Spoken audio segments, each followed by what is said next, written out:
The young pilot wrote his final letter home at 0300 hours, his hand trembling not from fear, but from the cold of the Philippine night. He was 22 years old. He had been a university student 6 months ago, studying literature, dreaming of becoming a poet.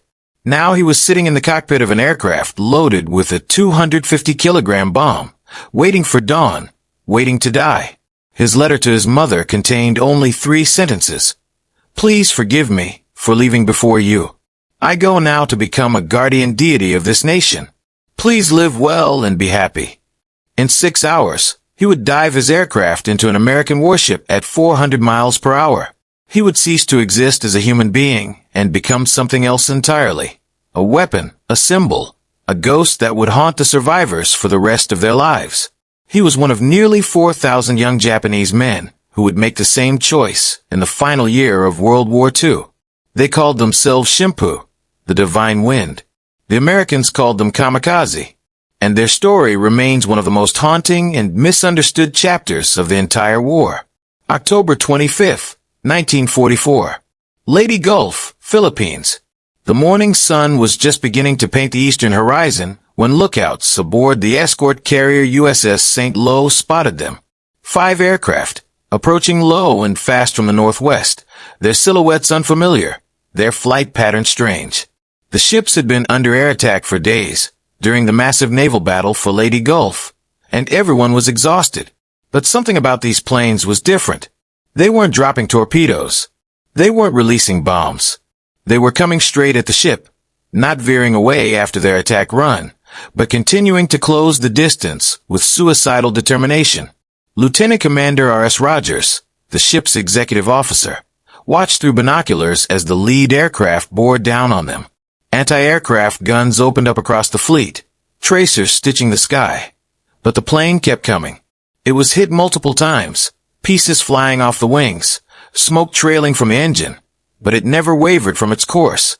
In the final seconds, Rogers could see the pilot clearly through the shattered canopy, hunched forward over his controls, his face a mask of concentration. Then the aircraft struck the flight deck of the St. Lo, and everything disappeared in a ball of fire. The bomb carried by the aircraft penetrated the flight deck and exploded in the hangar bay, where aircraft were being armed and fueled. The secondary explosions were catastrophic. Fuel lines ruptured, spreading fire throughout the ship. Bombs and torpedoes stored in the hangar cooked off in rapid succession.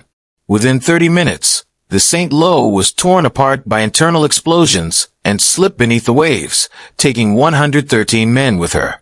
The St. Lo was the first major warship sunk by a deliberate suicide attack in modern naval warfare. She would not be the last. In the 10 months that followed, kamikaze attacks would sink 34 American ships and damage 368 more. They would kill nearly 5,000 American sailors and wound another 5,000. They would force the most powerful navy in the world to fundamentally reconsider how it fought wars. And they would leave psychological scars on survivors that would last a lifetime. But the story of the kamikaze is not just about the Americans who faced them. It is about the young Japanese men who flew those missions, boys barely out of their teens who wrote poetry before climbing into their cockpits, who wept when they received their orders, who asked their commanders why they had to die when the war was already lost. It is a story about desperation and duty, about the collision between ancient warrior codes and modern industrial warfare, about what happens when a nation asks its children to become weapons. The mathematics of their sacrifice are stark and terrible. Approximately 3,860 kamikaze pilots died in combat operations. They achieved a hit rate of roughly 14% against enemy ships, compared to less than 1% for conventional air attacks by late 1944. Each successful kamikaze attack cost 1 pilot, 1 aircraft, and 1 bomb. Each successful conventional attack required dozens of sorties, dozens of aircraft at risk, and achieved far less damage. From a purely tactical standpoint, the kamikaze made sense. From a human standpoint, it was institutionalized murder wrapped in the language of honor. This is the story of the divine wind, how it began, how it fought, and how it died. It is not a story of fanaticism, though there was fanaticism. It is not a story of blind obedience, though there was obedience.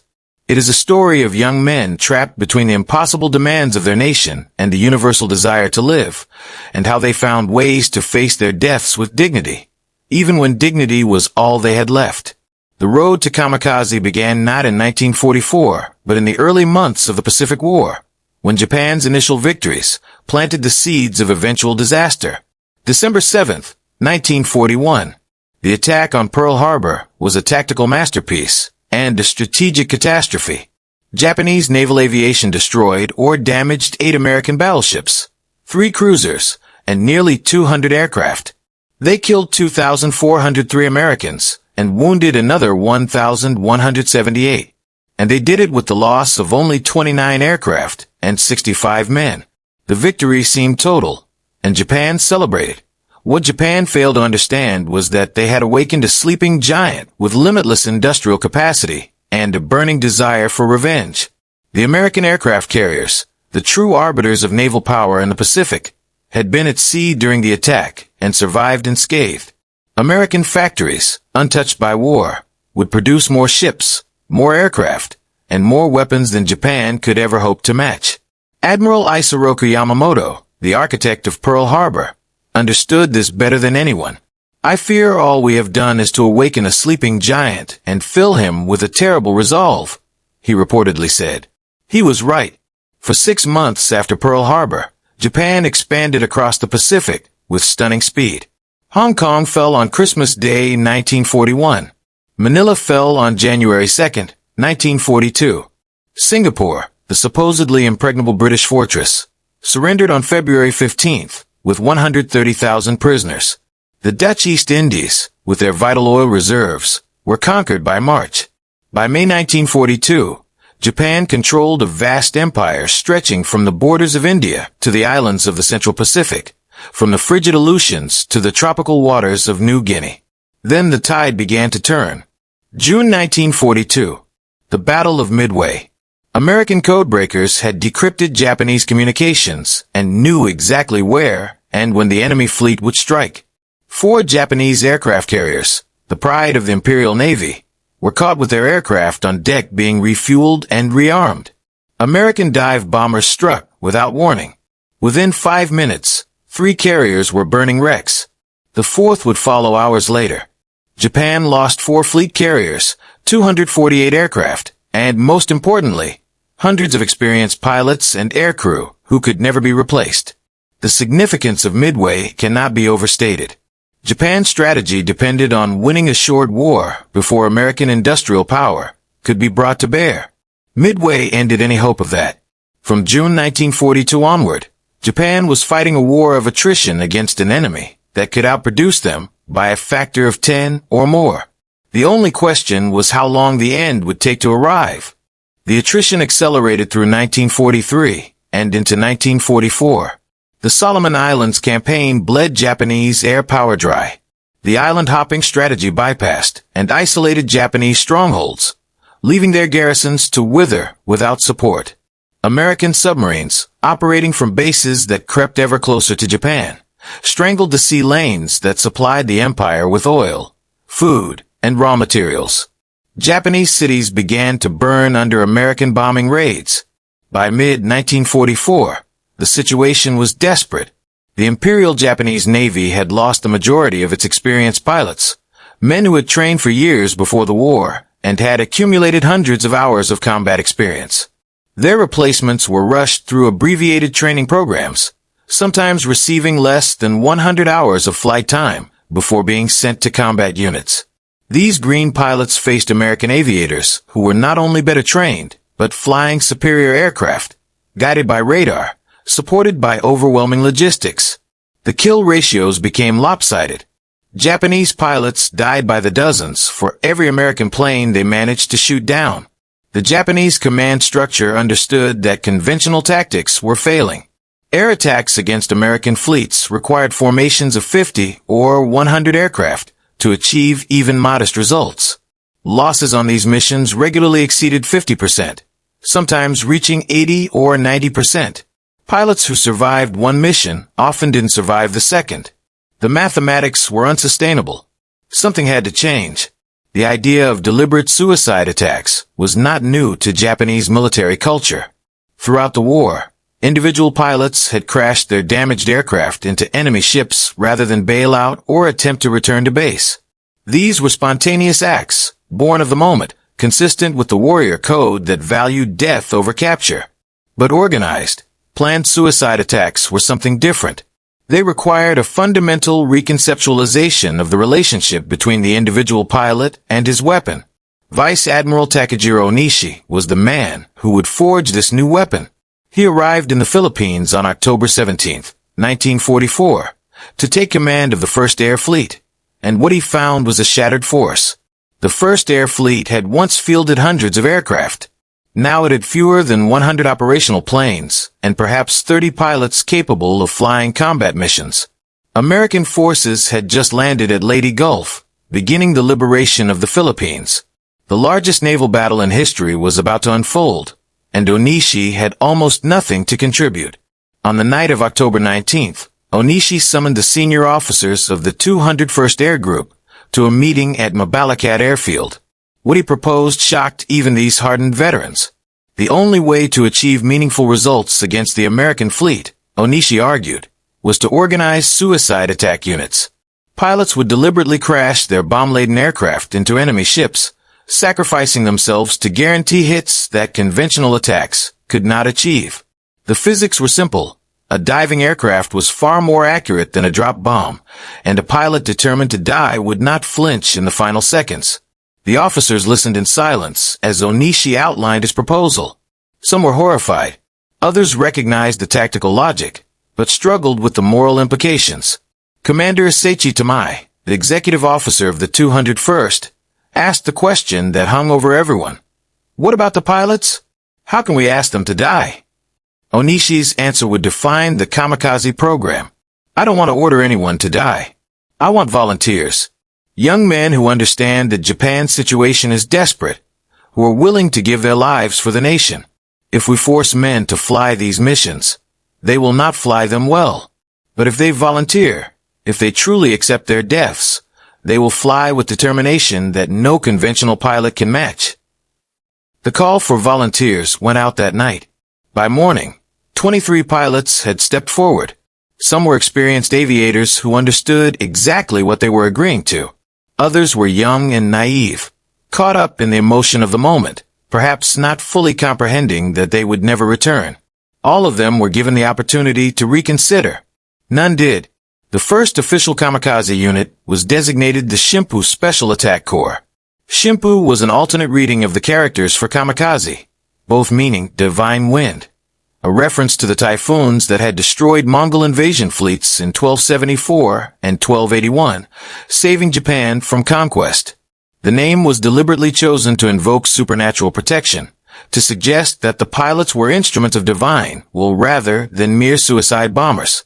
Lieutenant Yukio Seiki was chosen to lead the first mission. He was 23 years old, a graduate of the Naval Academy, married just months before to a woman he had barely known. When he was informed of his selection, he reportedly sat in silence for several minutes before responding. Japan must be in very bad shape if it needs me to do this, he said. Then he accepted. The first organized kamikaze attack took place on October 25, 1944, during the Battle of Leyte Gulf. Seiki led 5 aircraft from Mabalacat Airfield toward the American escort carriers operating east of Samar Island. What followed would change naval warfare forever. The American fleet, that morning, was already reeling from a completely unexpected surface engagement.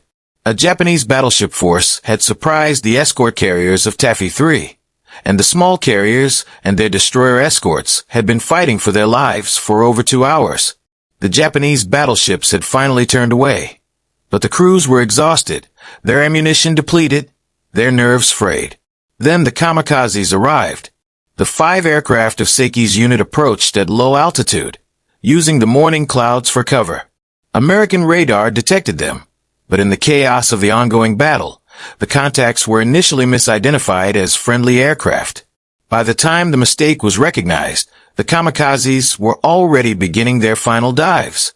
Seiki himself crashed into the escort carrier Santee, his aircraft penetrating the flight deck and exploding in the hangar bay. The Santee survived, but barely, with 16 men killed and 27 wounded. Another kamikaze struck the Sewanee, killing 71 and wounding 82. A third hit the Kalinin Bay, causing significant damage. And then came the attack on the St. Lo.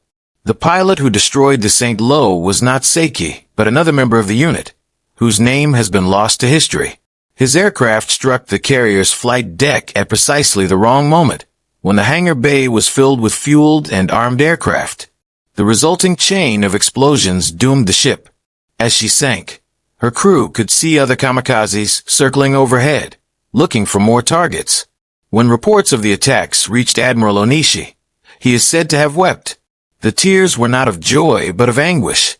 The tactic had worked, but the cost was his own pilots, young men he had sent to their deaths. Onishi was not a fanatic. He was a pragmatist who had concluded that pragmatism required human sacrifice. The contradiction would haunt him until his own death 10 months later. The success of the initial kamikaze attacks prompted immediate expansion of the program. What had begun as a desperate improvisation became institutionalized policy. Special attack units were formed across the Japanese military, not just in naval aviation but in the Army Air Force as well. Training programs were established. Tactics were refined.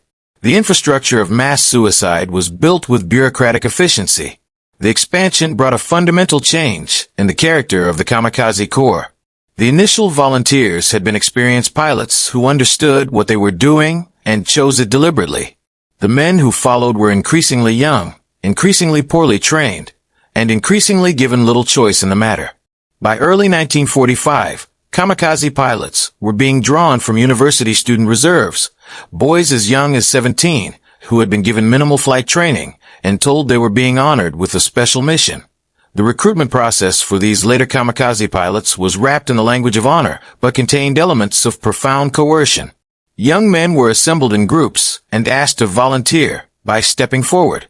Those who hesitated faced the silent judgment of their peers, their commanders, and their nation. In a culture that prized conformity and honor above individual survival, refusing to volunteer was almost unthinkable. Some who did refuse were reassigned to conventional units, but they carried the stigma of cowardice for the rest of their lives. Others were simply told that their volunteering had been accepted before they had actually agreed.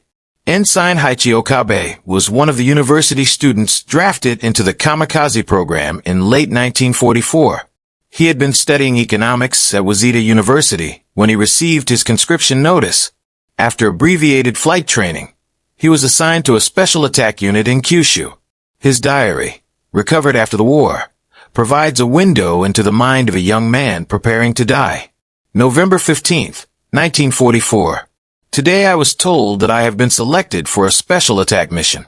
I am to crash my aircraft into an enemy ship. I will not return. I am 20 years old.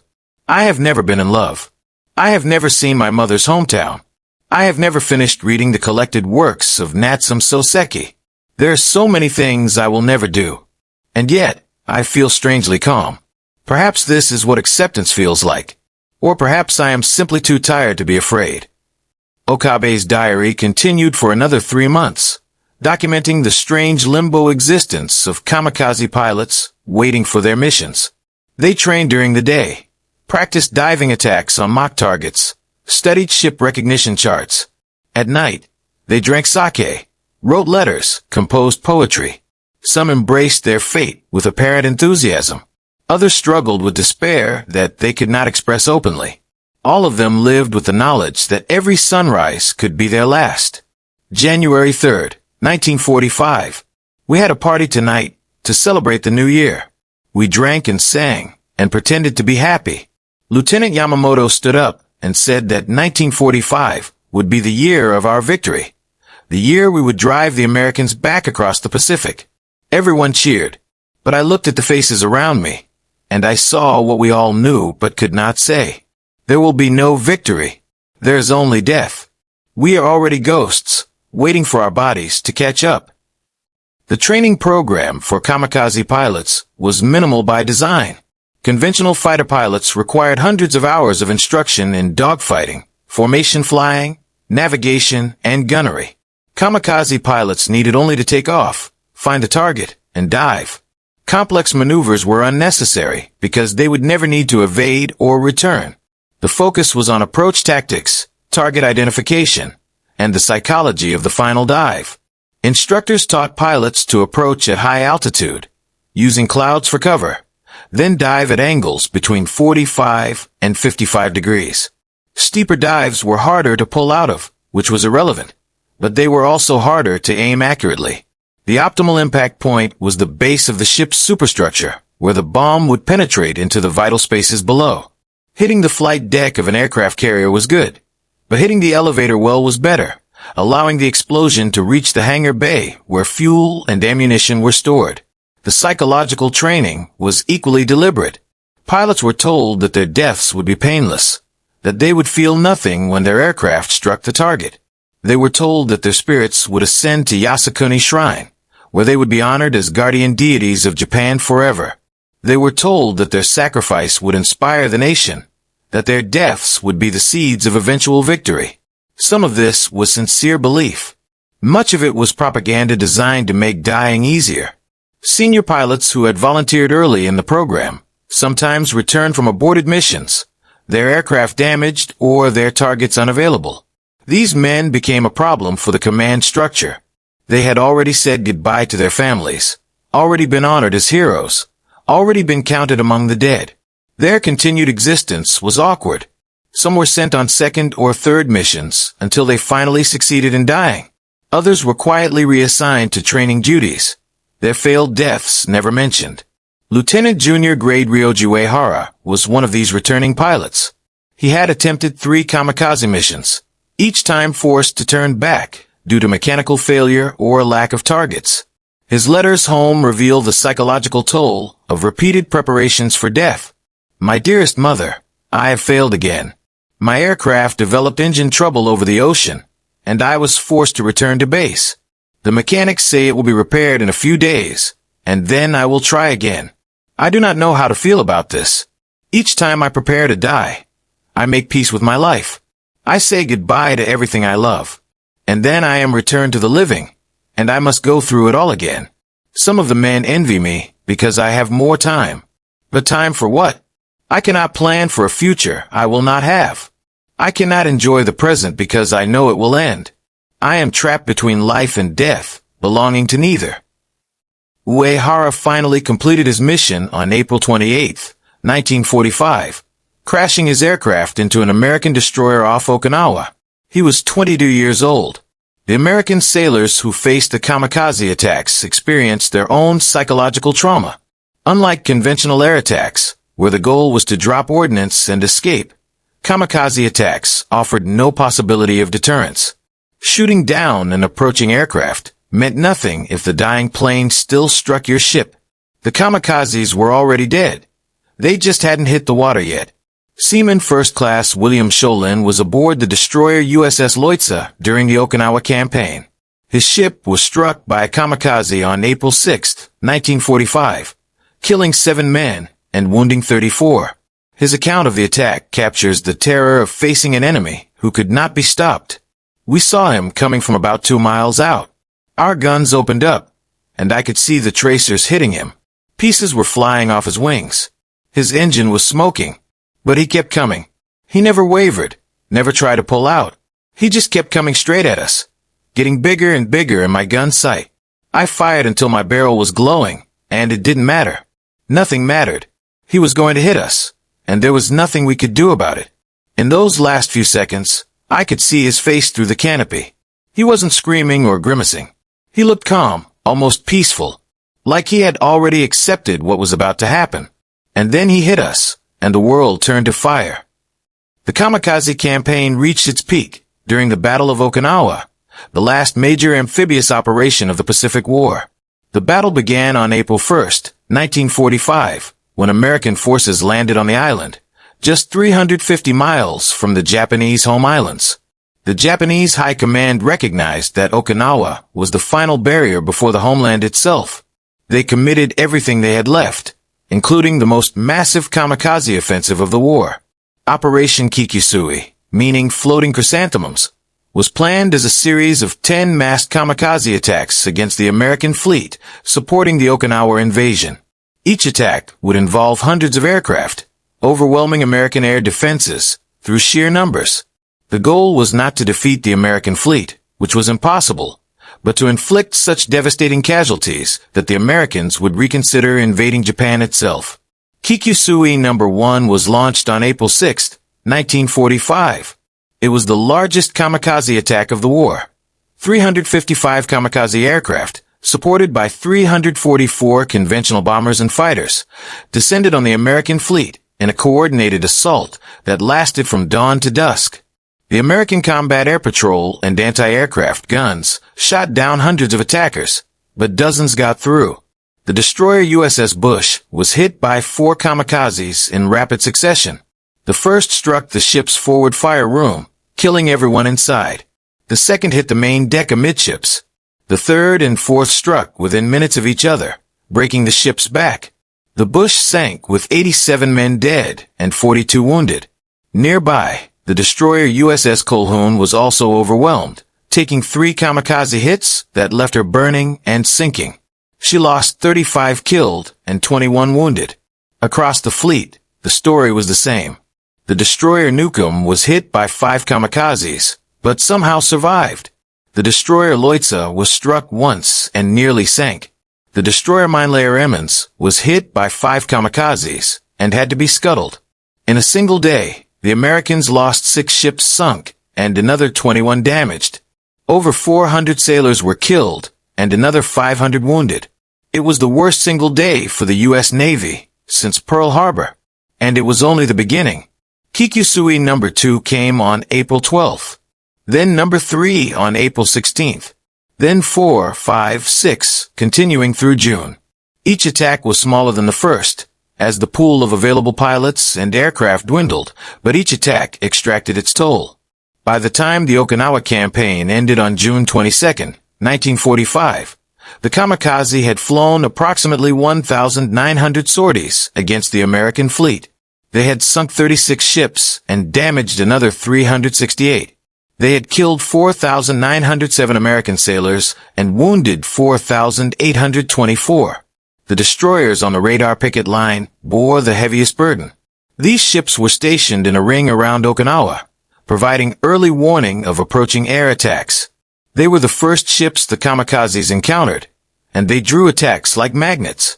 Destroyer sailors developed a grim nickname for their duty: sitting ducks on a pond. The USS Laffey became legendary for surviving what may have been the most concentrated kamikaze attack on a single ship. On April 16, 1945, the Laffey was on radar picket station when she was attacked by approximately 50 Japanese aircraft over 80 minutes. She was hit by 6 kamikazes and 4 bombs. Her decks were wrecked, her superstructure shattered, 32 of her crew killed, and 71 wounded. But she did not sink.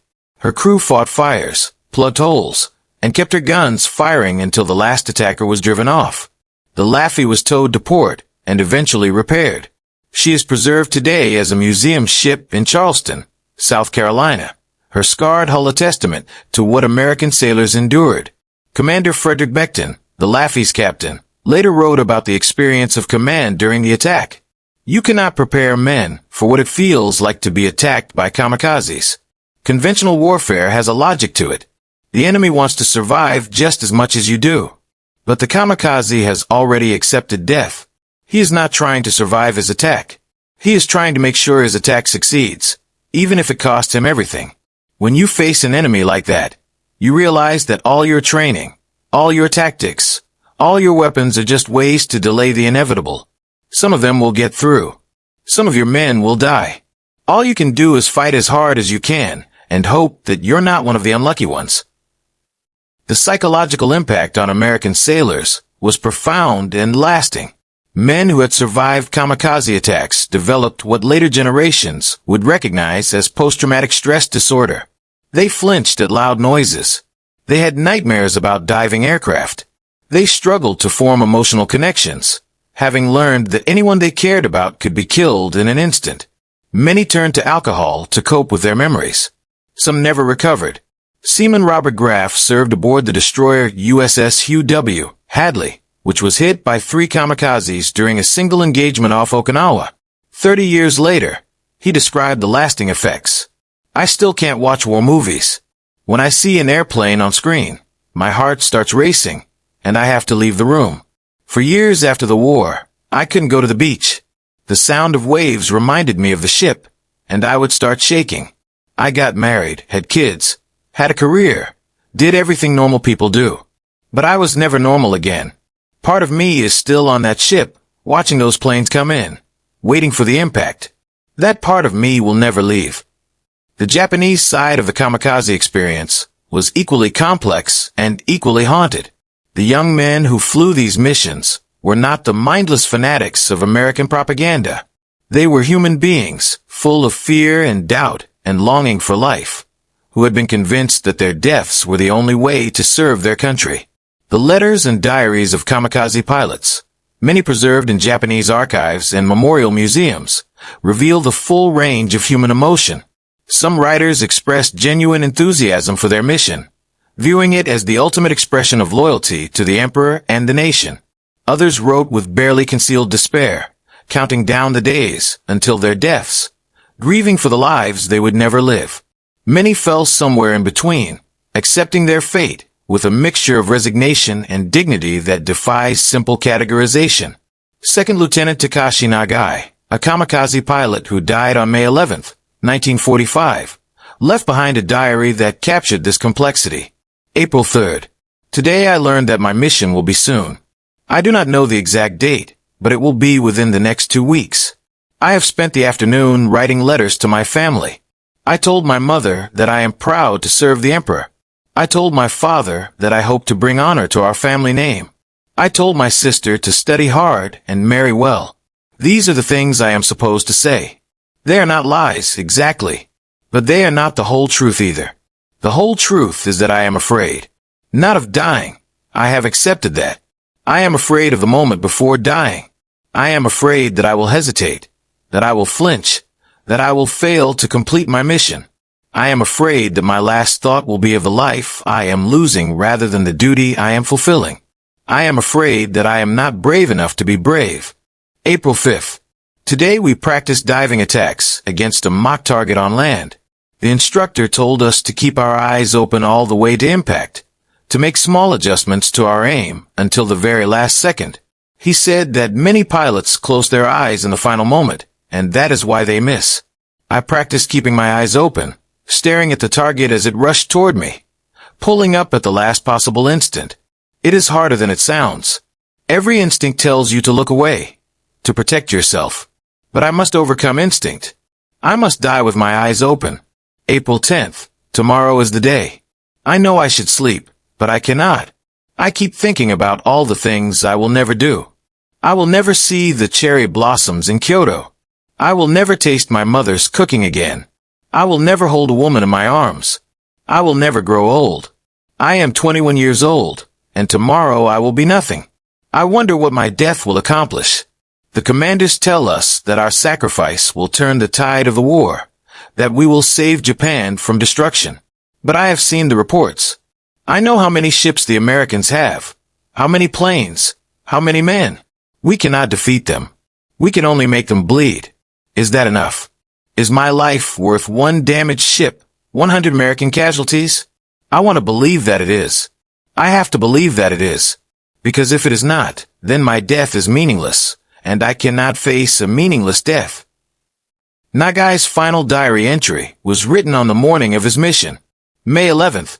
It is dawn. The sky is clear, and the wind is calm. A perfect day to die.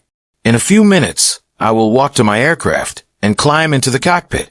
I will take off and fly south toward the American fleet. I will find a ship, any ship, and I will dive. And then I will cease to exist. I am no longer afraid. I have passed through fear into something else. Acceptance, perhaps. Or maybe just numbness. I feel very far away from everything, as if I am already a ghost watching my own body move through its final hours.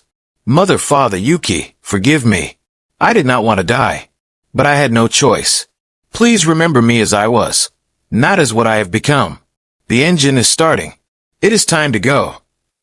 The ground crews and mechanics who prepared kamikaze aircraft for their missions occupied an uncomfortable position in the hierarchy of sacrifice. They were essential to the program, but did not share in its supposed glory. Many of them developed close relationships with the pilots they served, then had to watch those pilots fly away to certain death. Petty Officer Shigeru Moriyama was a mechanic with the 721st Air Group in Kyushu. He maintained the aircraft of the Jinrai Butai, the Thunder God's Corps, a special attack unit equipped with the Oka, a rocket-powered suicide aircraft specifically designed for kamikaze missions. His post-war testimony provides a ground-level perspective on the kamikaze program. Every day, we would prepare the aircraft, knowing that whoever flew them would not return. We would check the engines, the fuel lines, the bomb releases, all the systems that needed to work perfectly for the pilot to reach his target. And then we would watch them take off. Young men barely out of school, and we would never see them again. Some of the pilots were grateful for our work. They would thank us, shake our hands, sometimes give us small gifts to remember them by. Others were already gone, their minds elsewhere, preparing for what was to come. A few were angry, not at us, but at everything, and they would curse and spit and refuse to speak to anyone. The hardest part was when a pilot returned. Sometimes the mission would be aborted due to weather or mechanical failure, and the pilot would come back. You could see the relief in their eyes, but also the shame.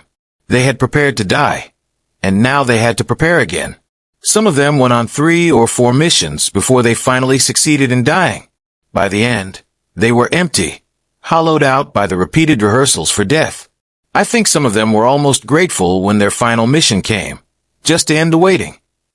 The Oka that Moriyama mentioned was one of the most remarkable and terrible weapons of the Pacific War. Designed specifically for suicide attacks, it was a piloted bomb with stubby wings and 3 rocket motors in its tail.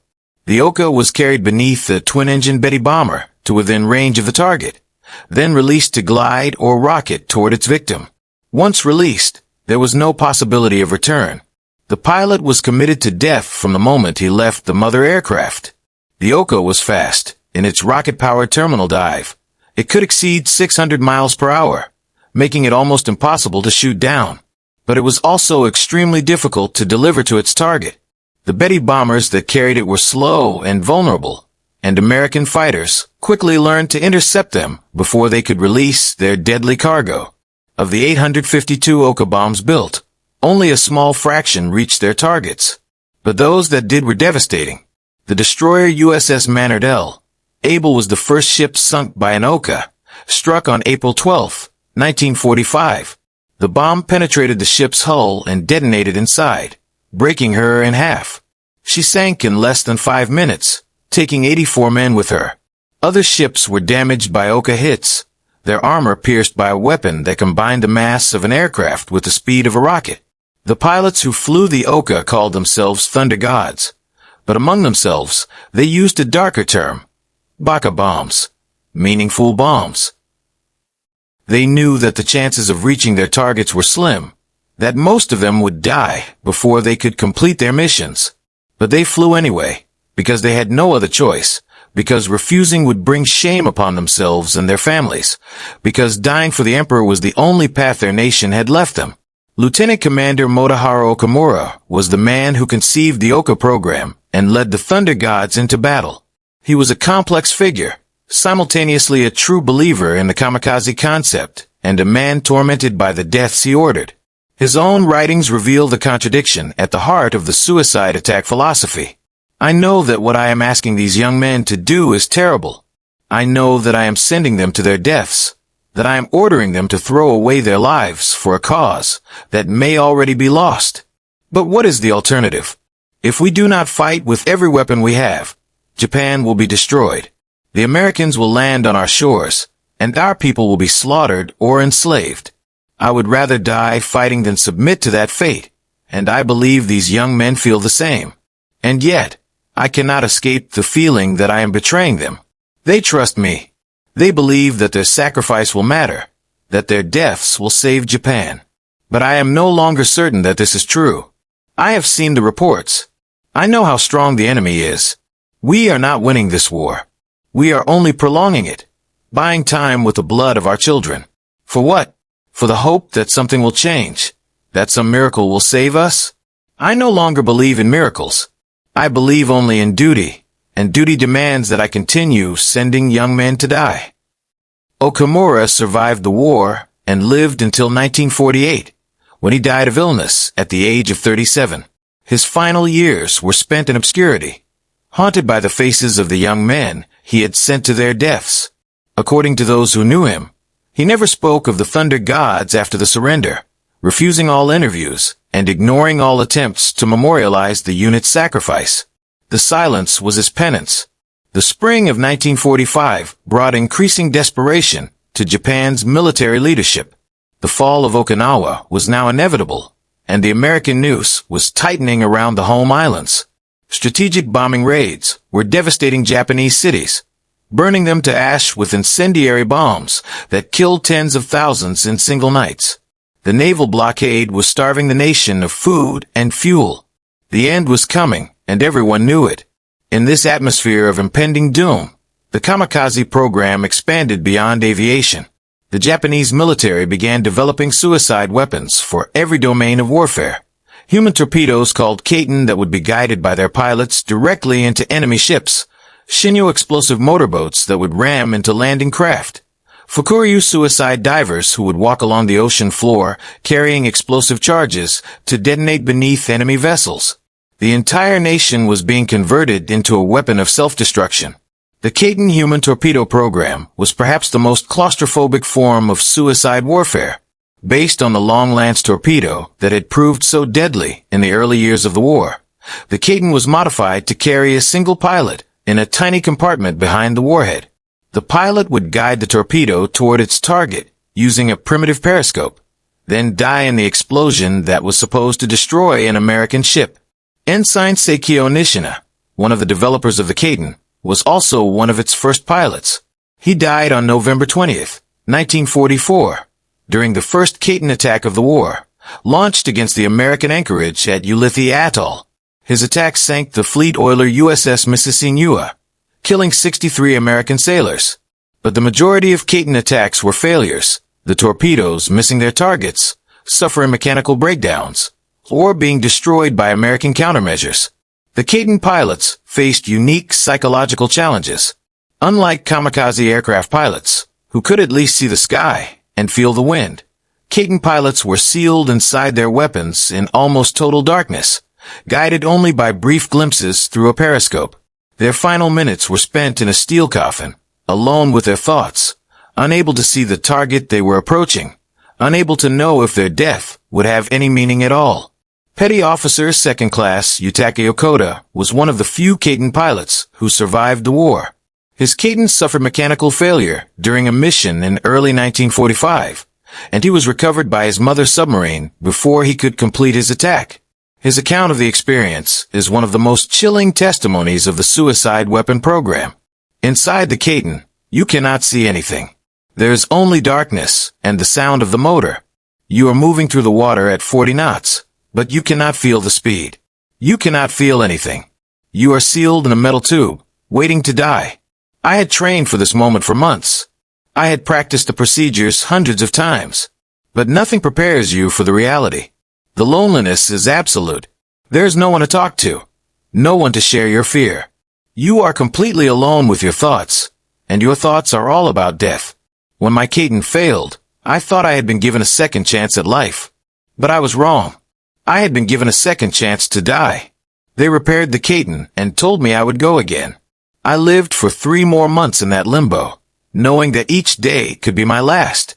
When the war ended, I did not know how to feel. I was alive, but I had already died so many times in my mind that I no longer knew what living meant. The Shinyo explosive motorboat program recruited even younger volunteers than the aviation kamikazes. Many Shinyo pilots were 16 or 17 years old, boys who had been pulled from middle school and given a few weeks of training before being sent to coastal bases to await the expected American invasion. They would hide in caves during the day, then emerge at night to attack any enemy ships that came within range. Private First Class Kenji Yamamoto was a Shinyo pilot stationed on Okinawa during the battle. He was 17 years old when he was assigned to his unit, 18 when the Americans landed. His unit was destroyed in the early days of the campaign, and he was one of the few survivors, captured by American forces after weeks of hiding in the island's caves. We were children. I know that now, though I did not feel like a child at the time. I felt like a warrior, a samurai ready to die for the emperor. They had trained us well, filled our heads with stories of honor and duty and glorious death. We could not wait to attack the Americans, to prove ourselves worthy of our ancestors. Then the Americans came, and everything changed. Their firepower was beyond anything we had imagined. Our boats were destroyed in their hiding places before we could launch them. Our bases were bombed and shelled until nothing was left. We scattered into the hills and caves, trying to survive, forgetting about glory, thinking only of the next meal, the next drink of water. I was captured on May 15th, 1945. I was starving, covered in sores, barely able to walk. The American soldier who found me gave me water and chocolate. He was not much older than I was, maybe 19 or 20. He could have killed me. I expected him to kill me, but he just smiled and said something in English that I did not understand. I think it was, "The war is over for you, kid." And I started to cry, because I realized that I wanted to live, that I had always wanted to live, that I had been lying to myself about wanting to die. I cried for a long time, and the American soldier sat with me until I stopped. As the summer of 1945 approached, Japanese military planners began preparations for Operation Ketsugo, the defense of the homeland against the expected American invasion. The plan called for the mobilization of every available resource, military and civilian, in a final apocalyptic battle that would make the invasion so costly that the Americans would negotiate a peace that preserved the emperor and the Japanese state. Central to Ketsugo was an unprecedented expansion of the Kamikaze program. Over 10,000 aircraft were hidden in camouflaged revetments throughout Japan, reserved for suicide attacks against the invasion fleet. Thousands more pilots were being trained, many with less than 50 hours of flight time, just enough to take off, find the fleet, and dive. The goal was to overwhelm American air defenses through sheer numbers, accepting losses of 90% or more in exchange for crippling the invasion before it could establish itself ashore. The numbers being discussed in Japanese planning sessions were staggering. Military leaders expected to sacrifice 20 million Japanese lives in the defense of the homeland, a figure that included not just military casualties, but civilian deaths from combat, starvation, and disease. They considered this an acceptable price for preserving the nation's honor and independence. The alternative, surrender, was literally unthinkable. The word itself was taboo in official discussions. Admiral Mato Magaki commanded the 5th Air Fleet, the primary kamikaze force in Kyushu. His diary, recovered after the war, provides insight into the mentality of senior commanders as they prepared for the final battle. June 10th, 1945. We have assembled over 5,000 aircraft for special attacks. More are arriving every day. The pilots are young, some of them barely able to fly, but they are eager to die for the emperor. I review them every morning, these boys who will never grow old, and I tell them that their sacrifice will save Japan. I am not sure I believe my own words anymore. The truth is that I do not know if anything can save Japan now. The Americans have destroyed our Navy, our Air Force, our industry. Our cities are ashes. Our people are starving. We are fighting with wooden aircraft against metal monsters, with boys against men. But we cannot stop. To stop would be to admit defeat, and defeat is worse than death. So we continue, sending our children to die, hoping that their blood will buy us something, anything, that makes their sacrifice worthwhile. June 22nd. Okinawa has fallen. The last message from the island was, "We have fought to the last man." Now there's nothing between the enemy and the homeland. They will come soon, perhaps in weeks, perhaps in months. When they come, we will be ready. Every aircraft, every pilot, every weapon we have will be thrown against them. We will die, all of us, but we will die fighting. That is all that is left to us now. Agaki would prove true to his words. On August 15th, 1945, Hours after the Emperor's surrender broadcast, Agaki climbed into a dive bomber with 10 other pilots and flew toward the American fleet. None of them returned. His final radio transmission was, "I'm going to proceed to Okinawa, where our men lost their lives like cherry blossoms, and crash into and destroy the enemy. I will be a kamikaze forever." But before Agaki's final flight, before the surrender that made it meaningless, two events occurred that changed everything. The atomic bombings of Hiroshima and Nagasaki. August 6, 1945, 8:15 a.m. The B-29 superfortress Enola Gay released a single bomb over the city of Hiroshima. The bomb, nicknamed Little Boy, contained 64 kilograms of enriched uranium-235, the same uranium that the USS Indianapolis had delivered to Tinian just weeks before her fatal sinking. When it detonated 580 meters above the city, it released energy equivalent to 15,000 tons of TNT. The fireball reached temperatures of millions of degrees, instantly vaporizing everything within a kilometer of ground zero.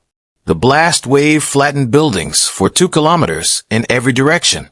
The thermal radiation set fire to everything combustible within 4 kilometers. In the first second, approximately 70,000 people died. By the end of 1945, the death toll would reach 140,000.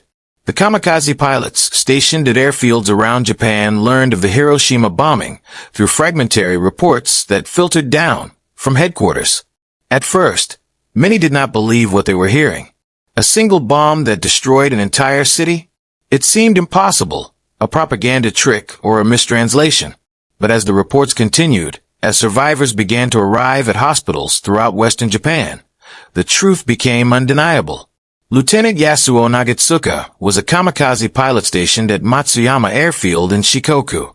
He had been awaiting his mission for 3 months, watching his comrades fly away to their deaths, knowing that his turn would come soon. His reaction to the news of Hiroshima captured the complex emotions of the kamikaze corps in those final days. When I heard about Hiroshima, my first thought was, now my death means nothing. We had trained to die attacking ships, to trade one life for damage to the enemy fleet. But if the Americans could destroy entire cities with a single bomb, what difference could one airplane make?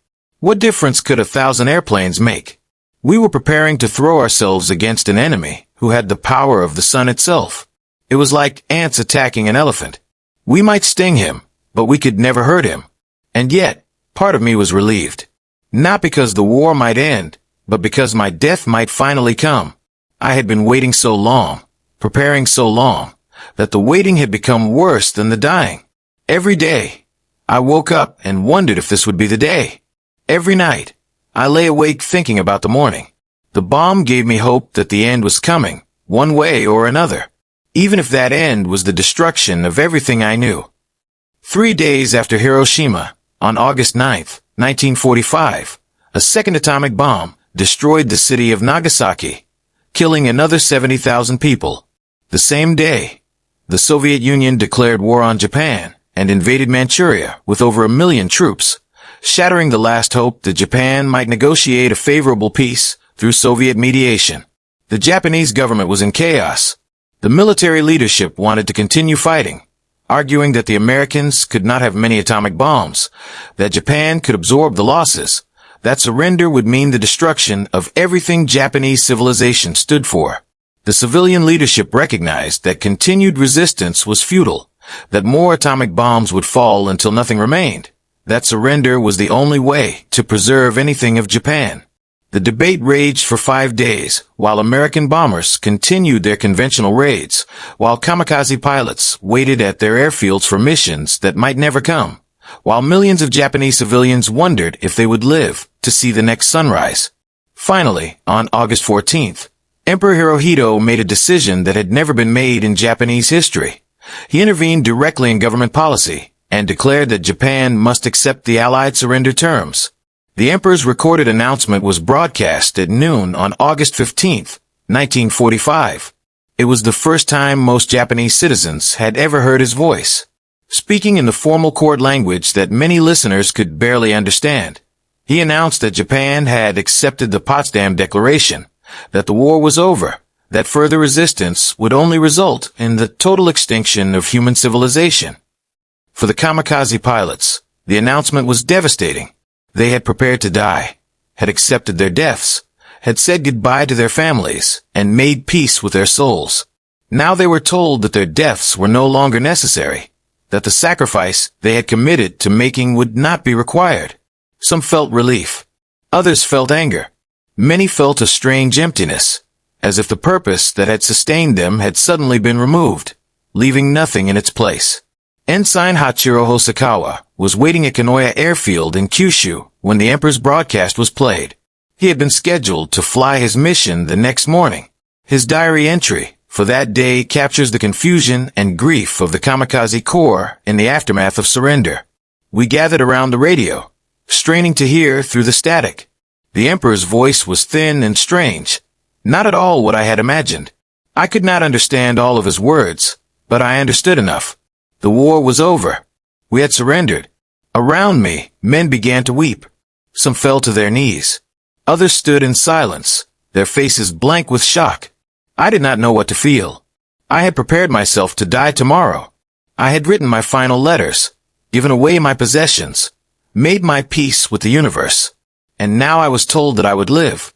I should have been happy. I know that now. But at the time, I felt only emptiness. I had given everything to the idea of my death. I had surrendered my future, my hopes, my dreams, all of it sacrificed on the altar of duty. And now the sacrifice was refused. The altar was empty. The gods did not want my offering. What do I do now? How do I live when I have already died in my heart? The immediate aftermath of the surrender saw a final spasm of kamikaze activity, as some pilots refused to accept that the war was over. Admiral Agaki's final flight was the most famous example, but he was not alone. Across Japan, individual pilots and small groups took off on unauthorized missions, determined to die as they had been trained to die, regardless of the Emperor's orders. Captain Takao Toshiro led 11 aircraft from Oita Airfield on a kamikaze mission against the American fleet on August 15th, hours after the surrender. None of them returned. Lieutenant Commander Kosuke Morimoto flew a solo mission from Iwakuni on August 17th, 2 days after the surrender was announced. He crashed his aircraft into an American ship near Okinawa, killing himself and 8 American sailors. These post-surrender attacks created a peculiar moral problem for the American forces. The war was officially over, but Japanese aircraft were still trying to crash into their ships. Were the pilots criminals, violating the terms of surrender? Were they heroes, remaining faithful to their duty even after their government had abandoned them? The Americans ultimately chose to treat them as the last casualties of a war that had not quite ended, acknowledging their courage while condemning their refusal to accept peace. The surviving kamikaze pilots faced their own reckoning in the weeks and months that followed surrender. They had prepared to die, had been honored as heroes destined for Yasukuni Shrine, had been told that their sacrifice would save Japan. Now Japan was occupied by American forces. The Emperor had renounced his divinity, and the ideology that had sustained them was being systematically dismantled. Many former kamikaze pilots struggled to reintegrate into civilian society. They had been trained for death, not for life. The skills they had developed, the ability to suppress fear, to accept mortality, to focus entirely on a single suicidal objective, were useless in peacetime. Some found the transition relatively easy, channeling the discipline and determination they had developed into careers in business, medicine, or government. Others never recovered, spending decades haunted by survivors' guilt and the memory of comrades who had completed missions they had been spared. Kenichiro Inuki was one of the kamikaze pilots who survived the war. He had been scheduled for a mission on August 16th, canceled by the surrender. In interviews conducted decades later, he described the lifelong psychological burden of being a survivor. For years after the war, I could not look at cherry blossoms. They reminded me too much of my dead comrades, of the poetry we wrote about falling like petals, of the beauty we tried to find in our own deaths. Every spring, when the blossoms came, I would remember their faces, and I would wonder why I was still alive while they were dead. I married, had children, built a successful business. From the outside, My life looked normal, even prosperous. But inside, I was never at peace. I carried my dead comrades with me everywhere, a weight that never lifted. I felt that I had stolen their lives, that I was living the years they should have had. Even now, as an old man, I sometimes wake at night and see them standing at the foot of my bed, young forever, asking me why I survived. I have no answer for them. Survival was an accident of timing, nothing more. If the war had lasted one more day, I would be dead too. My name carved on a memorial, my spirit enshrined at Yasukuni. Instead, I lived for 60 more years, and every one of those years has been shadowed by the knowledge that I should not be here. That is the curse of the kamikaze survivor. To live with death always beside you. To know that you escaped a fate that claimed your brothers. The families of kamikaze pilots bore their own burdens. Parents who had sent their sons to die, who had received the final letters filled with reassurances of honor and duty, who had been told that their sacrifice was necessary for national survival. These parents now lived in a nation that viewed the kamikaze program with increasing ambivalence. Were their sons heroes or victims? Had their deaths been meaningful or meaningless? The answers changed depending on who was asking and when. Mrs. Tom Torahama ran a small restaurant near Chiran Airfield in Kyushu, one of the major kamikaze bases during the Okinawa campaign. She became known as the mother of the kamikaze for the kindness she showed to the young pilots who passed through on their way to death. She fed them, listened to their fears, held them when they wept. Many of them called her Oka-san, mother, and left personal effects with her for safekeeping. After the war, Mrs. Torahama dedicated her life to preserving the memory of the kamikaze pilots she had known. She turned her restaurant into an informal museum, displaying the letters and photographs and personal items that the pilots had left with her. She told their stories to anyone who would listen, insisting that they be remembered not as fanatics, but as human beings who had faced impossible choices. They were not robots, she said in an interview conducted in the 1970s. They were boys, some of them still teenagers. They were scared and lonely and far from home. They cried when they thought no one was watching. They wrote love letters to girls they would never see again. They asked me to tell their mothers that they were brave, even when they were not feeling brave at all. I watched them climb into their aircraft, knowing they would never return. I waved goodbye and smiled, because that is what they needed from me. And then I went back inside and wept, because there was nothing else I could do. After the war, people wanted to forget about them, to pretend they never existed. But I could not forget. They were my children, every one of them, and I will remember them until I die. The Chiran Peace Museum for Kamikaze Pilots, established near the site of the wartime airfield, now houses thousands of artifacts from the kamikaze program. Letters, diaries, photographs, personal effects, even some of the aircraft that were preserved from destruction. The museum presents the kamikaze pilots not as heroes or villains, but as human beings caught up in circumstances beyond their control. Young men who face death with varying degrees of courage, fear, acceptance, and despair. The museum's collection includes some of the most poignant documents of the Pacific War. Letters to mothers, written on the night before death. Poems about cherry blossoms and falling petals. Photographs of young men in flight gear, their faces impossibly young, their eyes already looking toward something beyond the camera. These artifacts humanize the kamikaze in a way that statistics and strategic analysis cannot. One letter, written by a 22-year-old pilot named Chizo Hayashi, has become particularly famous. Dearest Mother, I am writing this letter knowing that you will receive it only after I am dead. Please do not be sad. I am not sad. I have accepted my fate, and I go to meet it willingly. I want you to know that I am not doing this because I hate the enemy or because I want to kill. I am doing this because I love Japan, I love our family, and I believe that my death can help protect what I love. Perhaps I am wrong. Perhaps my death will accomplish nothing. But I have to believe that it matters. Otherwise, how could I climb into that aircraft? Please live well, Mother. Please be happy. Do not spend your remaining years grieving for me.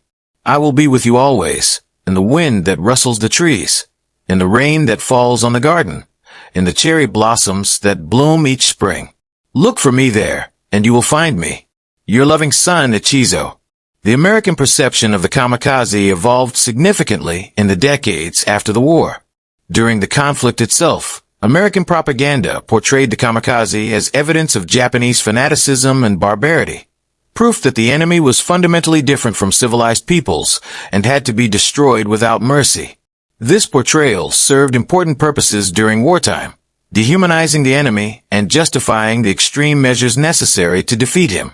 After the war, as Americans learned more about Japanese culture and history, the portrayal became more nuanced. The kamikaze came to be seen as tragic figures, young men sacrificed by a military leadership that had lost touch with reality. American veterans who had faced kamikaze attacks sometimes developed a grudging respect for the pilots, recognizing the courage required to deliberately crash an aircraft into a defended target. The hatred of wartime softened into something more complex, a mixture of pity, admiration, and lingering horror.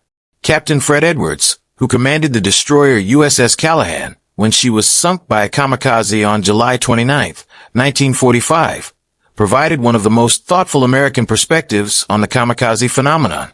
I hated them during the war. How could I not? They killed my men, destroyed my ship, gave me nightmares that lasted for years. But as I got older, as I learned more about what drove them, my hatred faded. It was replaced by something like sorrow. They were kids, most of them, younger than my own sons. They had been told that their deaths were the only way to save their country, and they believed it. They climbed into those aircraft knowing they would never come back, knowing they would never see their families again, knowing they would die violently and alone. And they did it anyway, because they thought it was their duty. I don't admire what they did. Suicide attacks are a terrible tactic, a waste of human life. But I admire the courage it took to do it, to face certain death, to not flinch, to keep your eyes open all the way to the end. That takes something most people don't have. They were brave, those boys. Brave and misguided and terribly, terribly young. The strategic debate over kamikaze effectiveness continues among military historians to this day. The raw numbers tell a complicated story. Approximately 3,860 kamikaze pilots died in combat operations during the war. They sank 34 American ships and damaged 368 others. They killed 4,900 American sailors and wounded another 4,800.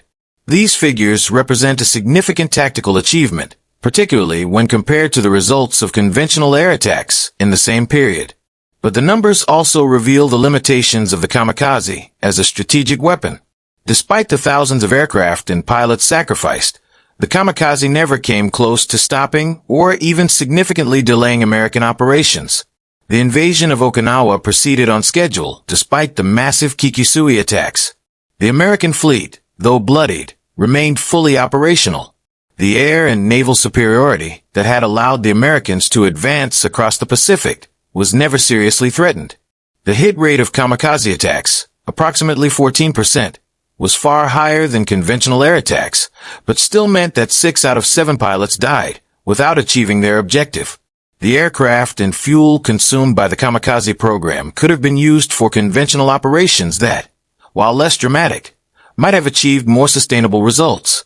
And the loss of thousands of pilots, even poorly trained ones, represented a hemorrhage of human capital that Japan could not afford.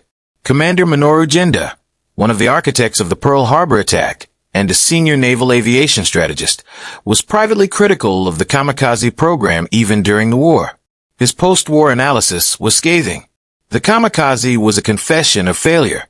It meant that we had lost the ability to fight effectively with conventional tactics, that our pilots were so poorly trained and our aircraft so outclassed that the only way they could damage the enemy was to crash into him. From a narrow tactical perspective, it made sense. 1 pilot, 1 plane. 1 hit was better than 10 pilots, 10 planes, 0 hits.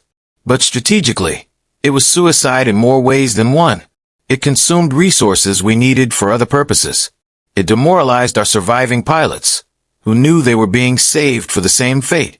And it convinced the Americans that we were fanatics who would never surrender, which made them more determined to destroy us utterly. The psychological impact on American forces, while significant, may have been counterproductive to Japanese interests. Rather than convincing the Americans to negotiate, the kamikaze attacks convinced them that Japan would have to be invaded and conquered by force. The prospect of facing thousands of suicide attacks during an invasion of the home islands contributed to American willingness to use atomic weapons, a decision that might have been harder to justify against a more conventional enemy. Admiral William Halsey, commander of the Third Fleet, expressed the American attitude bluntly. "The only good Jap is a dead Jap." The kamikaze proved that they're all fanatics who will fight to the death. The only way to deal with fanatics is to kill them before they can kill you. This attitude, hardened by the kamikaze experience, shaped American planning for the invasion of Japan. Operation Downfall, the planned invasion of the Japanese home islands, anticipated casualties of 500,000 to 1 million Americans, with Japanese casualties potentially reaching into the tens of millions. The kamikaze had demonstrated what the Japanese military was willing to sacrifice. American planners took the lesson to heart and prepared for the worst. The atomic bombs that ended the war before the invasion could be launched have been debated ever since. But one factor in the decision to use them was certainly the kamikaze. President Harry Truman and his advisors knew that an invasion would face suicide attacks on a scale never before seen, not just from aircraft but from boats, submarines, human torpedoes, and potentially suicide charges by civilian defenders. The atomic bomb offered a way to end the war without that apocalyptic confrontation. In this sense, the kamikaze may have contributed to the very outcome they were designed to prevent. By demonstrating Japan's willingness to sacrifice unlimited numbers of lives, they convinced American leaders that only overwhelming force could end the war. The atomic bombs were that overwhelming force. The kamikaze pilots who died trying to save Japan may have inadvertently hastened its destruction. The cultural and psychological roots of the kamikaze phenomenon have been analyzed extensively in the decades since the war. Western observers initially attributed the suicide attacks to Japanese fanaticism, a cultural death wish supposedly inherent in the Japanese character. This explanation was always too simple, ignoring the complex mix of factors that led young men to volunteer for certain death. The concept of death before dishonor was indeed deeply embedded in Japanese warrior culture, stretching back to the samurai traditions of the feudal era. The Bushido Code, as it was understood in the early 20th century, emphasized loyalty unto death, the acceptance of mortality, and the primacy of honor over survival. These values were inculcated in Japanese boys from childhood through education, media, and social pressure. But Bushido alone does not explain the kamikaze. The pilots who flew suicide missions were not medieval warriors, steeped in centuries of martial tradition. They were modern young men, many of them university students, who read Western literature, listened to jazz music, and dreamed of futures that looked nothing like the samurai past. They volunteered for kamikaze missions not because they were programmed by ancient codes, but because they were trapped by immediate circumstances that offered no alternative. Professor Emiko Onuki Tierney, a cultural anthropologist who has studied the kamikaze extensively, argues that the pilots were victims of a state ideology that exploited traditional values for modern military purposes. The Japanese state took concepts like honor, loyalty, and sacrifice that had genuine meaning in traditional culture and weaponized them for total war. Young men were told that dying for the emperor was the highest expression of Japanese identity, that refusing to volunteer was a betrayal of everything their ancestors had stood for. They were trapped between their desire to live and their fear of being seen as cowards, as traitors, as less than Japanese. Most of them did not want to die. Their letters and diaries make this clear. They wrote about all the things they would miss, all the experiences they would never have. They wept in private, even as they maintained brave faces in public. They were not fanatics embracing death. They were human beings accepting what they believed was inevitable, trying to find meaning in a fate they could not escape. The role of peer pressure in kamikaze volunteering cannot be overstated. The process was designed to make refusal almost impossible. Officers would gather groups of pilots and ask for volunteers, often in ways that made non-volunteering socially devastating. A man who did not step forward would be seen by his comrades as a coward. His family might be informed of his shame. His career, if he survived the war, would be destroyed. Some commanders were more subtle than others. Rather than asking for volunteers directly, they would ask men who did not wish to volunteer to step forward. The psychological barrier to stepping out of line, to publicly declaring oneself a coward, was almost insurmountable. Many pilots volunteered not because they wanted to die, but because they could not bear the alternative. Lieutenant Ruji Nagatsuka, one of the pilots who volunteered under these circumstances, described the moment in his memoirs. The commander read a speech about the desperate situation, about the need for special attacks, about the honor of dying for the emperor. Then he said, "Those who do not wish to volunteer, step forward." Nobody moved. How could we? To step forward would be to admit that we valued our own lives above Japan's survival. It would be to shame ourselves and our families forever. So we stood in place, and our silence was taken as consent. We had volunteered for death without ever saying yes. The training that kamikaze pilots received reinforced the psychological conditioning that made them willing to die. They were isolated from their families and from any influences that might weaken their resolve. They were immersed in a culture of death, surrounded by men who had already accepted their fate, expected to adopt the same acceptance themselves. They were honored, celebrated, treated as heroes even before their missions. The honor made it harder to back out, harder to admit that they had made a mistake. The final nights before missions were rituals of farewell. Pilots would drink sake, sing songs, write poetry, compose their final letters. They would be photographed wearing headbands emblazoned with the rising sun, standing before their aircraft, looking brave and determined. These photographs would be sent to their families, proof that their sons had died with honor. The reality behind the poses was often very different.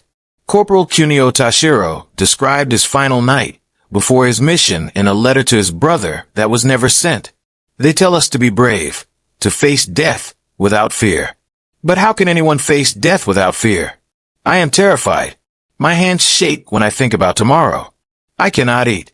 I cannot sleep. I keep imagining the moment of impact, the explosion, the instant when I will cease to exist. I try to accept it, to find peace, but the peace will not come. I know I should not write this. I know I should pretend to be brave, for your sake and for Mother's. But I cannot pretend anymore. I am afraid, brother. I am afraid to die. I am 20 years old, and I do not want my life to end. I want to see you again. I want to go home. I want to live. But I cannot refuse. I cannot be the one who says no. So tomorrow I will climb into my aircraft, and I will fly to meet the enemy, and I will die. Not because I want to, because I have no choice." Tashiro's letter was found in his belongings after he failed to return from his mission on April 16, 1945.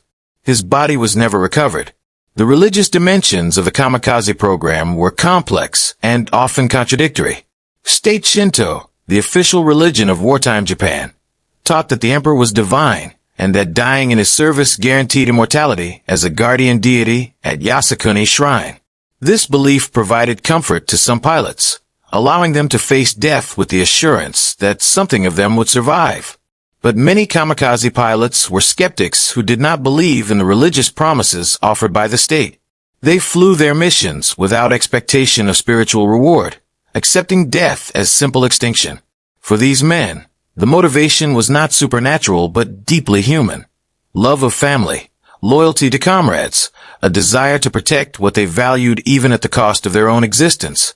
Second Lieutenant Shigeki Suzuki, a philosophy student before the war, wrote extensively about his rejection of the religious justifications for kamikaze attacks. "I do not believe that I will become a god. I do not believe that my spirit will watch over Japan from Yasukuni Shrine. When my aircraft hits the enemy ship and explodes, I will simply cease to exist. There will be no afterlife, no consciousness, no awareness of what happens next. I will be gone, as completely as if I had never been born. This does not frighten me. What frightens me is the possibility that my death will be meaningless, that Japan will fall anyway, that nothing I do will matter. I can accept extinction. I cannot accept futility. So I choose to believe that my death will make a difference, not because I have evidence, but because I need to believe it. Without that belief, I could not climb into my aircraft. Without that belief, I would be nothing but a suicide, ending my life out of despair. With that belief, I am a soldier, sacrificing myself for a purpose greater than my own survival. The belief may be an illusion, but it is the only thing that allows me to face what is coming. Suzuki flew his mission on May 28, 1945, and was killed attacking American ships off Okinawa. His philosophical writings survived the war and have been published as one of the most thoughtful documents of the Kamikaze experience. The role of the emperor in the Kamikaze program remains controversial. Hirohito was the nominal head of state, the divine figure in whose name the suicide attacks were conducted. Every kamikaze pilot officially died for the emperor, shouting, "Tenno Hika Banzai." Long live the emperor, as they dove toward their targets. But Hirohito's actual involvement in the kamikaze program is unclear. Some historians argue that he was aware of and approved the special attacks, making him morally responsible for the deaths of thousands of young men. Others contend that he was a figurehead manipulated by military leaders, that he had little real power over operational decisions, that he was as much a prisoner of the system as the pilots themselves. The question was never definitively answered because Hirohito was never tried for war crimes. American occupation authorities decided that prosecuting the emperor would destabilize Japan and make occupation more difficult. Hirohito remained on the throne until his death in 1989. His role in the war carefully obscured by decades of deliberate forgetting. What is certain is that the emperor's surrender broadcast on August 15, 1945, saved thousands of lives that would have been sacrificed in continued kamikaze operations. By the time of the surrender, over 5,000 aircraft were hidden throughout Japan, reserved for suicide attacks against the expected invasion fleet. Thousands more pilots were waiting for their missions, many of them relieved when the surrender rendered their sacrifice unnecessary. The occupation of Japan brought American forces face to face with the society that had produced the kamikaze. What they found was not a nation of fanatics, but a country of exhausted, traumatized people who wanted nothing more than peace. The ideology that had driven young men to suicide evaporated almost overnight, replaced by a desperate desire to survive and rebuild. American occupation policies deliberately dismantled the structures that had made the kamikaze possible. State Shinto was disestablished. The emperor renounced his divinity. The military was abolished. The education system was reformed to emphasize individual rights and democratic values. The goal was to transform Japan from a militarist society into a peaceful democracy. And by most measures, the transformation succeeded. The memory of the kamikaze in post-war Japan was initially suppressed. The occupation authorities discouraged any glorification of wartime sacrifice, and Japanese society was eager to move beyond the trauma of defeat. The kamikaze were rarely discussed in public, their sacrifice treated as an embarrassment rather than an honor. This changed gradually as Japan regained sovereignty and began to grapple more openly with its wartime history. The Yasukuni Shrine, where the spirits of the kamikaze were supposedly enshrined, became a focus of controversy. Japanese politicians who visited the shrine were accused of glorifying militarism. Those who stayed away were accused of dishonoring the war dead.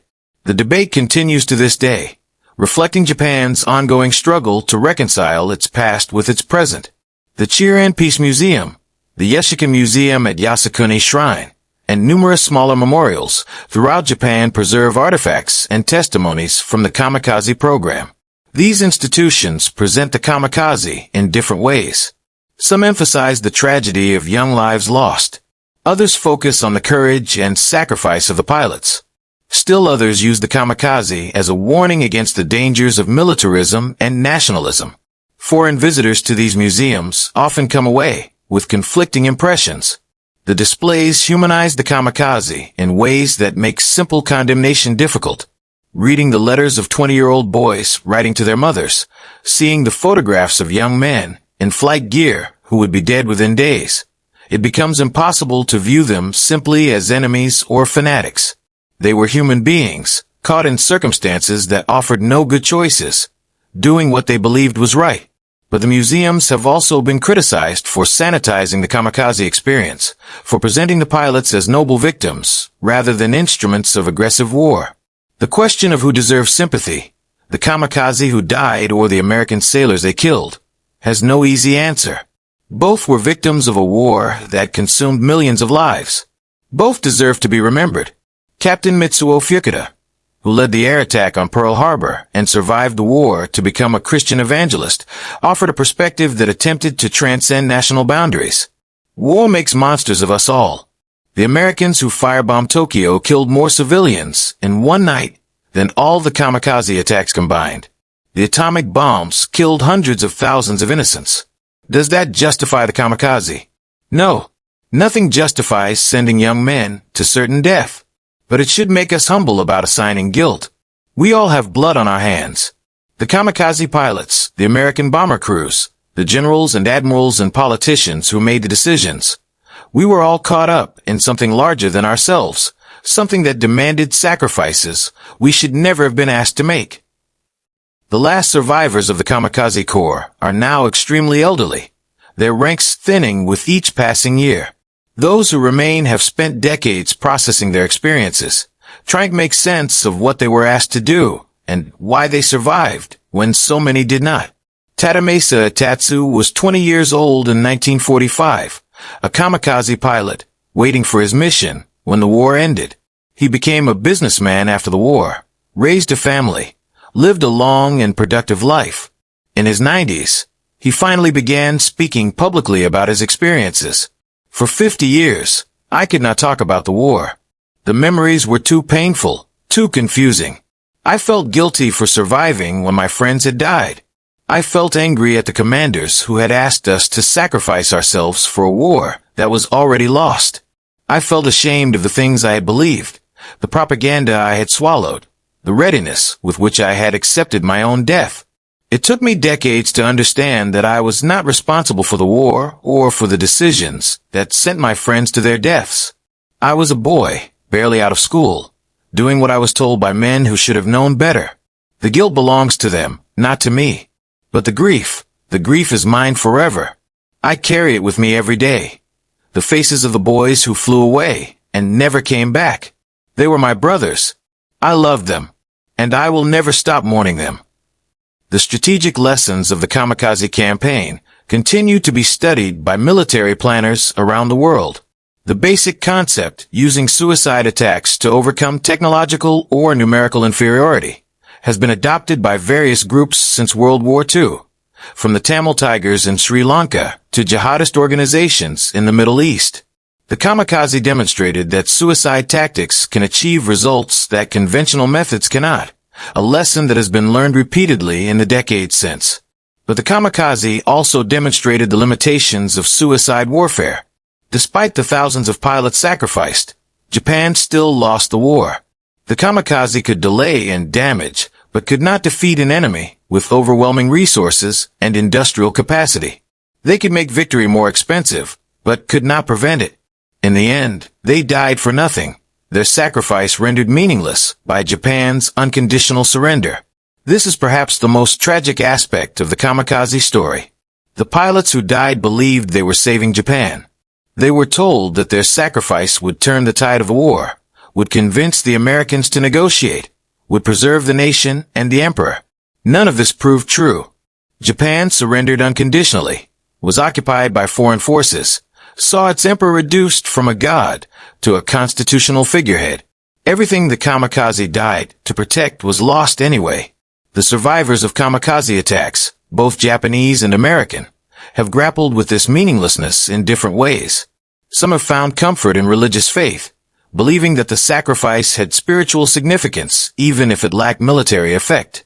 Others have focused on the courage of the pilots, honoring their bravery even while questioning their cause. Still others have simply accepted the tragedy, acknowledging that war produces senseless deaths and that the kamikaze were among the most senseless of all. Commander Frederick Beckton, who survived the kamikaze attack on the USS Laffey, spent his later years reflecting on the men who had tried to kill him. I don't hate them anymore. I can't. They were boys, most of them, the same age as my own sons. They did what their country asked them to do, just like my sailors did what their country asked them to do. The difference is that their country asked them to die, and mine asked them to live. They drew the short straw in the great lottery of war. I drew the long one. There's no justice in it, No meaning. Just random chance determining who lives and who dies. The final statistics of the Kamikaze campaign tell a story of massive sacrifice for limited results. Approximately 3,860 kamikaze pilots died in combat operations. They sank 34 ships, including 3 escort carriers, 14 destroyers, and numerous smaller vessels. They damaged 368 ships, some so severely that they never returned to service. They killed 4,900 American sailors and wounded 4,824 more. They achieved a hit rate of approximately 14%, far higher than conventional air attacks. But they did not change the outcome of the war. They did not save Japan from defeat. They did not preserve the emperor as a divine figure or protect the nation from occupation. They did not convince the Americans to negotiate. They succeeded only in dying and in taking some of their enemies with them. The memory of what they did and why they did it deserves to be preserved, not as glorification or condemnation, but as testimony to what happens when nations demand the ultimate sacrifice from their young. The kamikaze were not monsters. They were human beings, full of fear and hope and love, who were convinced that their deaths were necessary and meaningful. They were wrong about that. But their mistake does not diminish their humanity or their suffering. Vice Admiral Takejiro Onishi, the man who created the kamikaze program, committed ritual suicide on August 16, 1945, one day after the emperor's surrender broadcast. He left a note apologizing to the souls of the dead pilots and their families. I wish to express my deep appreciation to the souls of the brave special attackers. They fought and died valiantly with faith in our ultimate victory. In death, I wish to atone for my part in the failure to achieve that victory, and I apologize to the souls of these dead flyers and their bereaved families. I wish the young people of Japan to find a moral in my death. To be reckless is only to aid the enemy. You must abide by the spirit of the emperor's decision with utmost perseverance. Do not forget your rightful pride in being Japanese. You are the treasure of the nation.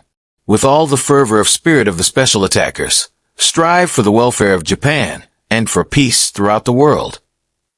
Onishi's death was agonizing.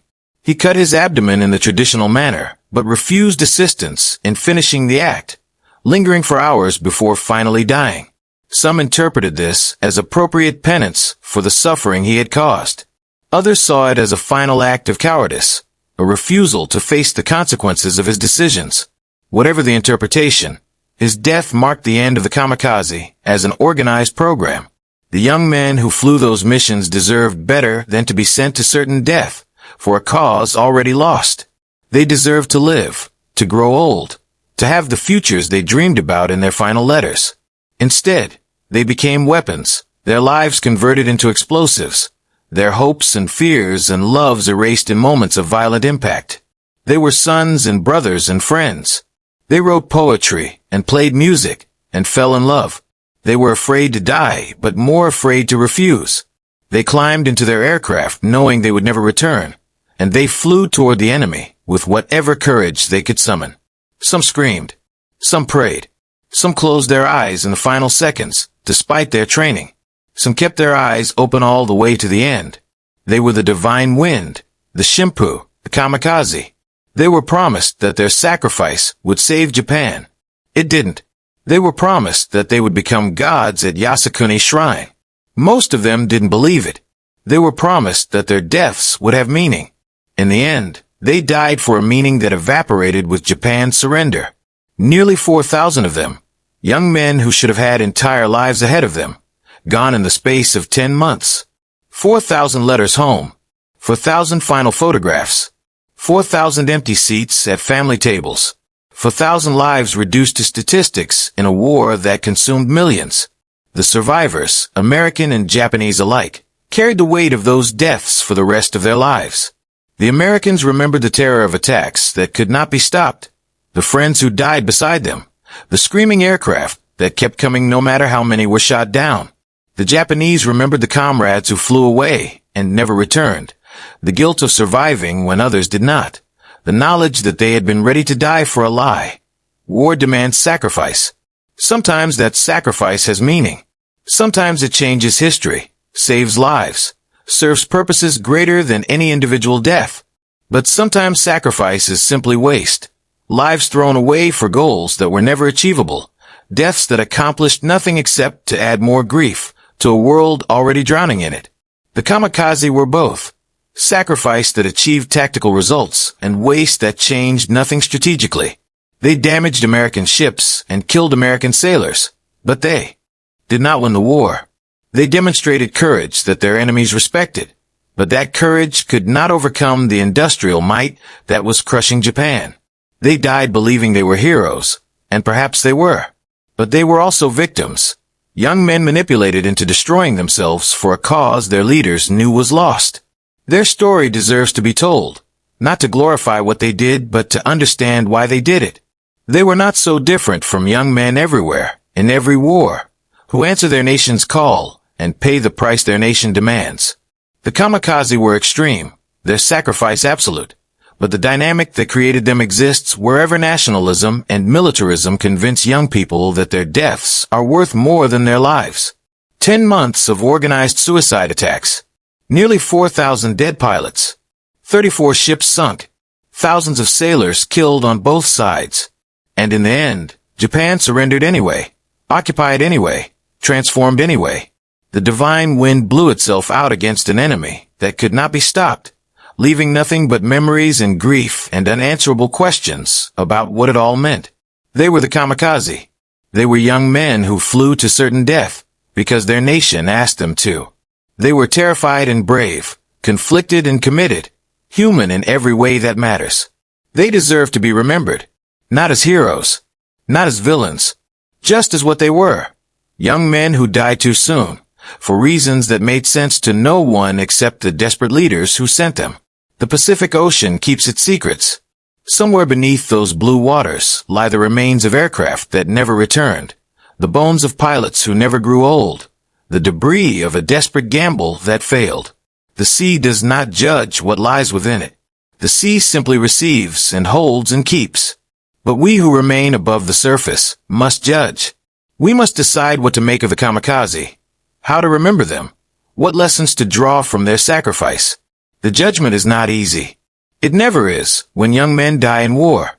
They were the divine wind. They believed they would save Japan. They were wrong, but they died believing it. And perhaps that belief was enough to give their deaths whatever meaning deaths can have. The last kamikaze pilot has not yet died, but soon will. When he goes, direct memory of those terrible months will go with him. What remains will be letters and diaries, photographs and artifacts, statistics and analysis. The human reality will fade, as it always does, replaced by history's cold summation. But in those letters, in those photographs, something of the human reality survives. Young faces staring at the camera, knowing they will never be older than they are in that moment. Final words to mothers and fathers who will never see their sons again. Poems about cherry blossoms and falling petals and the beauty of dying young. They were the kamikaze. This is their story, and it must never be forgotten.